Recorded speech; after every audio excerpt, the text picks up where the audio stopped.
Words I like to live by too. I was diagnosed 4 years ago with ALS. If you're not aware of that, that's why it took me 30 minutes to climb the stairs. I was told you have 3 to 5 years with ALS from onset of symptoms, which at that time I had about a year. So I'm really strong in math, so I did the math and thought I may have 3 to 5 years. The mean there is 4, so I've already had it 1. That means I have 3 maybe, and the last year or so of that is not very good for ALS people. I don't know how much you know about ALS, but it's a horrible disease. It's terminal. There's no cure, no treatment, and I'm essentially melting before your eyes. So I thought, you know what, I've got a couple of years maybe. What am I going to do? And I thought, let's travel, let's see the world, let's do what we can while we can. And yeah, I've done some of that. But pretty quickly that morphed into this thing called dying out loud. And it just kind of organically sprang up. And as I started just doing YouTube shows and podcast shows and traveling and speaking to groups like this, and it kind of developed into a thing of its own. And we really started to feel like we were making a difference in talking about living and dying. Essentially what I began to talk about was living life on your own terms and dying on your own terms, and not being afraid of it, embracing it, and beginning to make the most of the moments that we know we have and that we can find in the one life that we know we have. The reality is this: there are 2 things that every one of us in this room have in common, and probably only 2. And that is, we've each been born, and we're each going to die. And the space between those 2 events are called the living years. And what we do with them is our life, and it's our story, and it's what we make of it. When I was a believer, I was a Christian for over 35 years, an evangelical, charismatic, tongue-speaking, pastoral ministry Christian. And I left all of that about a dozen years ago. And when I was that Christian, I believed that God had a wonderful plan for your life. Anybody ever heard that one? It's not true. He doesn't have shit for you because he's not there. But tomorrow morning, they're all going to talk about how he's risen, and he is there, and they'll pretend that he is, and they'll pretend they see him and hear him, but they really don't. So break it to them gently. And I thought I've got an eternal life to look forward to, and this one life is just temporary. It's a dress rehearsal. Well, when I came to the end of the faith and realized that wasn't true, I quickly came to understand this. And if you've heard me at all talk, you've heard me repeat this particular quote, and it's this: we have 2 lives, and the second one begins when we realize we only have one. That's when we get busy living. Once we come to terms with our death, we can get busy living. And that's really the truth. If you're still wrestling with death and you're still afraid of dying, then you really haven't come to terms with it. And it's going to infect the way you live. And it's going to cause you to not have as quality a life as you could have and should have. So what dying out loud became, and what we've transferred into, and what Nick was referring to, and what I'm really happy to share with you tonight about, and excited to share with you about, is the organization that we've just started, a new 501c3 that wants all of your money, except that you give here tonight to the atheists, American Atheist. We're going to need money, yeah. But it's called I Am Dying Out Loud. And the only difference between what we've been saying and doing is that I Am Dying Out Loud is an advocacy group. It causes you to own your own dying and living, and the quality of your dying and living. And essentially what we're trying to do, and what we want to do, is become an advocacy group for your own healthcare quality of life, so that we begin to push against the religious intrusion, the unwanted religious overreach in the process of healthcare, in the process of dying and hospice care, so that examples like I've heard so many, and even at the table this weekend as we talk to people about this, I hear story after story after story of being in a hospital with a loved one or themselves, and having nurses insist on praying for them. One of our board members had a horrible experience of losing her mom, and the last 36 hours of that was infected, and I use that word purposefully, infected by zealous religious overreach by nurses. Not one, but two. Not a nurse praying quietly in the corner, which Jesus told him to do, by the way, but loudly and insistently, and even in tongues. That's glossolalia for those that aren't familiar with it.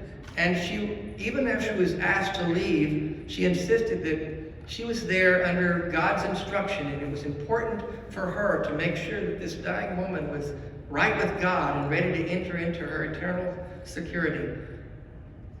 It really traumatized my friend. Actually, she's now one of our board members, and it was her along with Bevan and I that was the impetus to get this going, realizing that there's a niche here that's not being served. There's a voice that's not being heard in this area. Too many people have to deal with religious overreach in the process of death and dying, when they're terminally ill, or when they're seriously ill. We all know that religion preys on the vulnerable.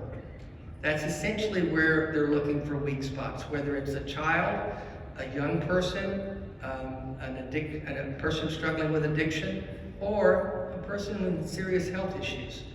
Whether they're terminal or not, their health is compromised and they're vulnerable. And it's not okay for a nurse or a doctor or a person in a medical facility to impose their religious ideologies on someone who's suffering. And we're gonna start speaking up about that.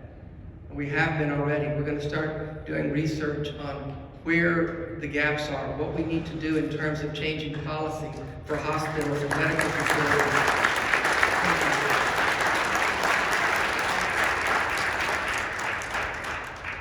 No one should have to struggle with imposition from people of faith in ways that they do not want.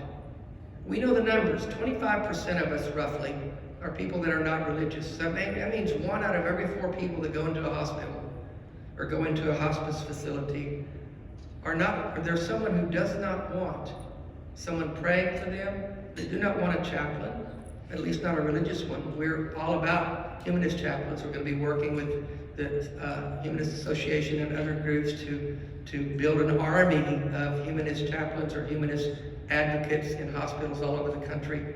But these people, those of us in this room, most of us probably don't want someone praying at our bedside. You know, when they say there are no atheists in foxholes, that's not true. I'm in a foxhole, and I'm an atheist. And I'm okay with that.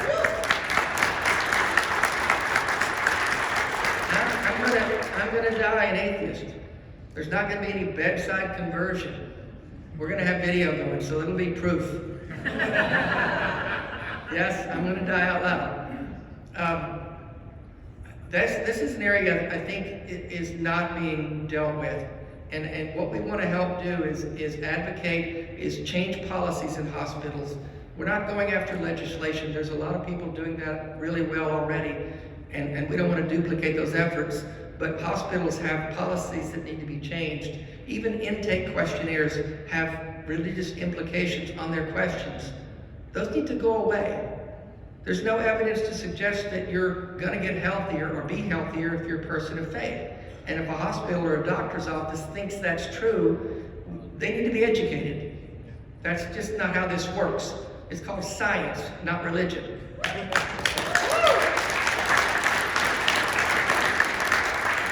We're going to need your help.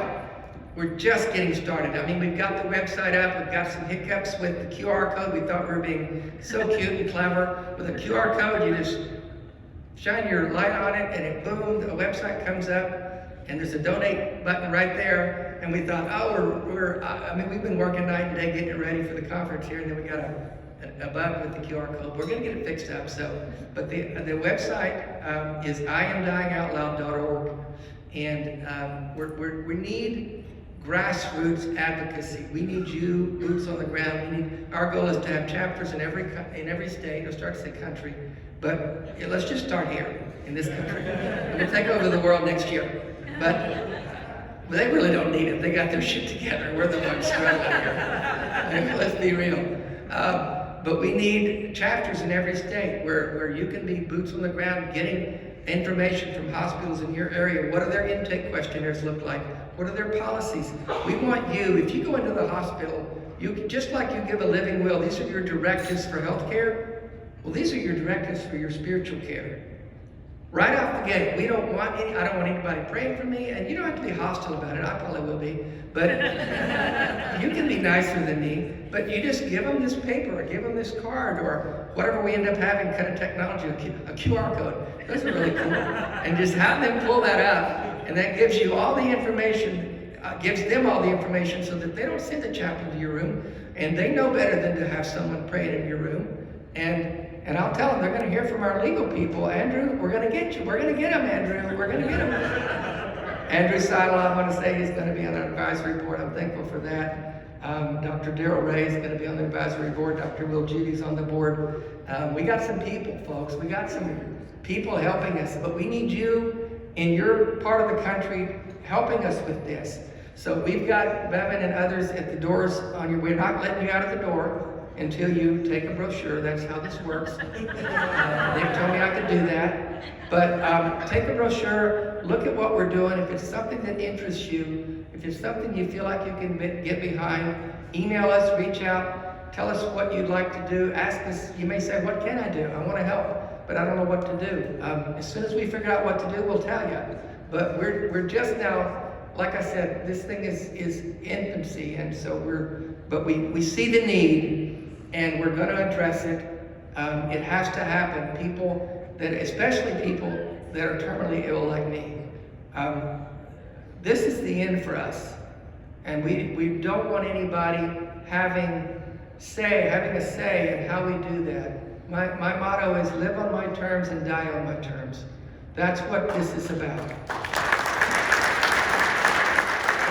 The last thing, the other part of that, I'd be remiss in saying, because for me, as I've been talking about for the last 4 years, for me, life is all about the moments.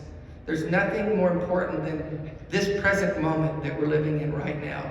This is the only place where you are right now, in this room with a bunch of your friends, talking about important work that we're doing. And it's true, we are. Everything is about the life we're living right now. This is it. And so, what we want to be able to do for people like me who have ALS, it's a terminal thing. Mine is moving slower than most. We've met quite a few in the last 4 years who we've met and they've died long before me. They come and they go long before me. It's a horrible, hideous disease. So what that means is their opportunity for quality moments is fleeting. And once they get that diagnosis, we want to be able to, if they reach out to us, to provide them with a special moment, kind of like a Make-A-Wish bucket list kind of moment. Mine was swimming in the Pacific Ocean with an octopus, which just happened to happen. I was going scuba diving and they brought me an octopus. And it was just, Bevan will tell you that I was getting tired, I was getting weary with this battle, and that moment just infused me with a new energy. And it's those kind of things that we want to help people have as much as we can. And so it's going to be an organization that's clearly going to be known as a non-religious atheist organization. So even anybody can receive a grant for a moment, but if a Christian were to get one, if they were to apply for one after hearing about it on some ALS board or something, and they qualified based on the criterion that we have, they're going to know that this money came from an atheist guy. And I want them to know. Because we don't need God to be good. Most of us. We have values. We have purpose. We have meaning. We have compassion. We have generosity. We have love. We have kindness. And the more we speak openly about who we are and what we are, and then exhibit those qualities, the more we'll break down the barriers around these words, atheist, agnostic, humanist, and push against the Christian overreach, the Christian nationalism. I hear you, Devin, it's wearisome. It can be overwhelming, and it can be discouraging. the battles we're fighting. But we're going to keep fighting, because what's the alternative? With me and ALS, I mean, I can't give up. What the alternative is to lay down and die. And that's not an option for me. We love you. Thanks, Dave. There's a saying. Thank you.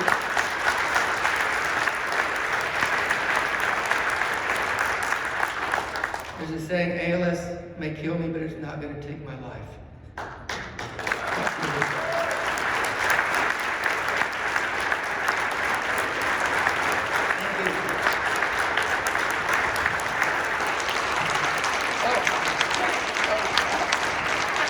Thank you.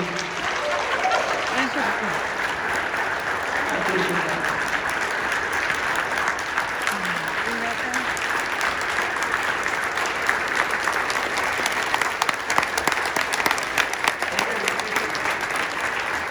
Y'all are very kind.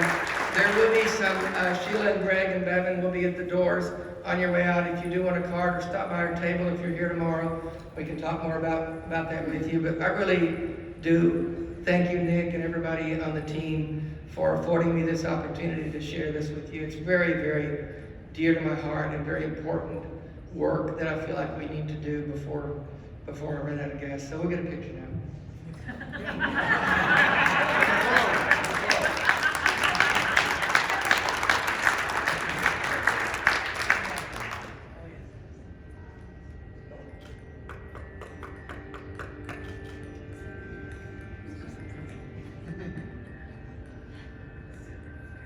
And good.